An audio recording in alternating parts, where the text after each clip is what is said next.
Clairement, aujourd'hui, on espère que le tribunal va entendre qu'effectivement, dans cette autorisation environnementale prise dans la précipitation par le préfet, il y a toute une série de choses qui ne sont pas en règle par rapport au droit, et que donc il suspendrait cette autorisation le temps que l'analyse au fond puisse révéler l'ensemble de ces éléments et qu'on arrive à effectivement casser cette autorisation environnementale et à stopper ce projet.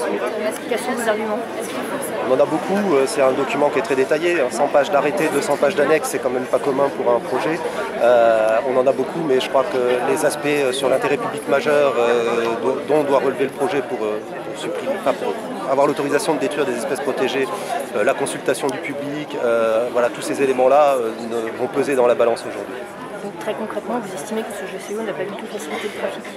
Alors très concrètement, on continue à se battre, non pas parce qu'il y a 3 arbres qui tombent, même si ça nous fend le cœur effectivement, on continue à se battre parce que c'est une mauvaise réponse à un vrai souci et que le GCO, comme c'est marqué dans tous les documents officiels et contrairement à la communication qui a encore été faite hier dans la presse locale, n'a pas pour objectif de désengorger Strasbourg et de diminuer la pollution.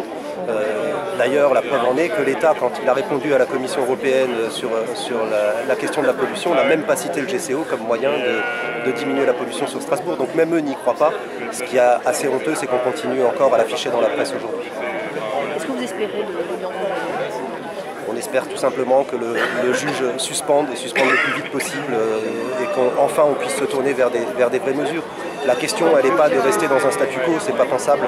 La question aujourd'hui, elle est d'engager les bonnes mesures qui sont des mesures modernes et qui vont vers ce qu'a dit le Premier ministre lors des assises de la mobilité, c'est-à-dire travailler sur la mobilité du quotidien pour les gens et non pas de créer un couloir à camion qui va venir ne faire qu'enfermer l'Alsace dans une chape de pollution.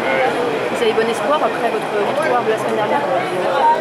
Alors on a bon espoir, oui, on a toujours espoir. Si on n'a pas espoir, on s'arrête de travailler. Je crois que le juge la semaine dernière a quand même entendu un certain nombre de choses sur la médiocrité des dossiers et la manière dont ils sont portés.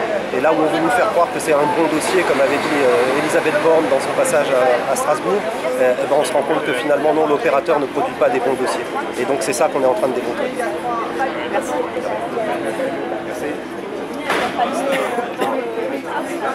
Je n'ai pas voulu déranger mes collègues.